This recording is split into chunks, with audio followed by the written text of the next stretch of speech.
السلام عليكم ورحمة الله وبركاته.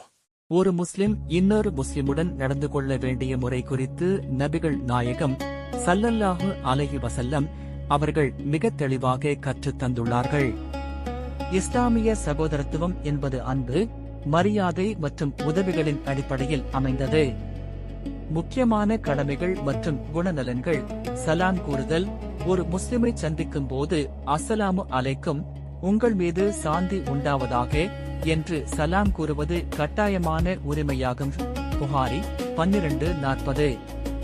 விருந்துக்கு அழைத்தால் பதிலளித்தல், ஒரு முஸ்லிம் தன் சகோதரனை விருந்துக்கு அழைத்தால் அதை ஏற்றுக்கொண்டு செல்ல வேண்டும். புகாரி 1240.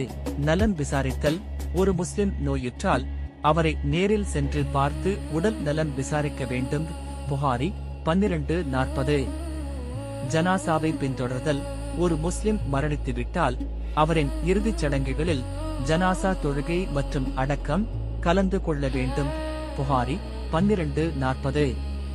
தும்மலுக்கு மறுமொழி கூறுதல், ஒருவர் தும்மி அல்ஹம்துலில்லா, அல்லாஹ்வுக்கே புகழனைத்தும் என்று கூறினால் யர்ஹமுகல்லா, அல்லாஹ் உங்களுக்கு கருணை புரிவானாக என்று கூற வேண்டும். புகாரி 1240. ஆலோசனைகளை மதித்தல், ஒரு முஸ்லிம் ஆலோசனை கேட்டால் அவருக்கு நேர்மையான ஆலோசனைகளை வழங்க வேண்டும். புகாரி 1240. தீயவற்றை தவிர்த்தல், ஒரு முஸ்லிம் இன்னொரு முஸ்லிமுக்கு அநீதி இழைக்க கூடாது, அவரை இழிவுபடுத்தக் கூடாது, வஞ்சிக்க கூடாது, பொய் சொல்லக் கூடாது. புகாரி 1240.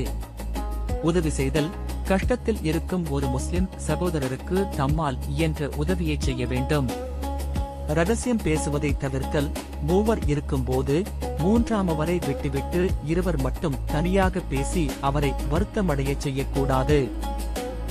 புகாரி 1240.